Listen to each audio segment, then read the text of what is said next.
আজকে তো মেয়ে জামাই আসবে গো। তা বাজার থেকে কি নিয়ে আসবো?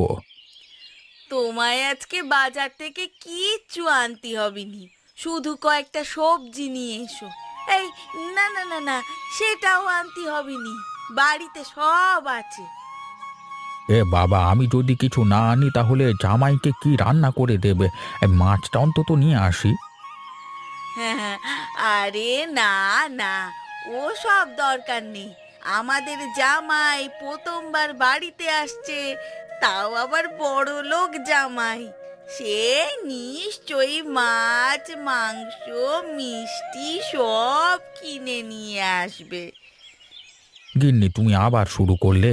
জামাই এই প্রথমবার আসছে, এত লোভী হয়েও না। আর জামাই এলে যেন উল্টো পাল্টা কিছু চেয়ে বসো না, বুঝেছ? আরে তুমি চিন্তা করোনি, আমি ঠিক সামলাবো। বাজার থেকে আর কিচ্ছুটি আনতে হবে না। তুমি যাও, দোকানে গিয়ে বসো।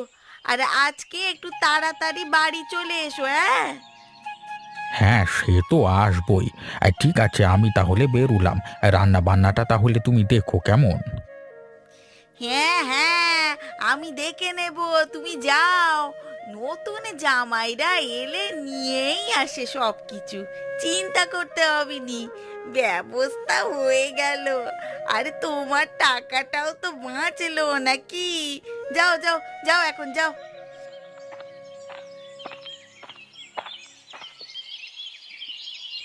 কই গো গিন্নি, একটু তাড়াতাড়ি দাও, যেতে দেরি হয়ে যাবে তো।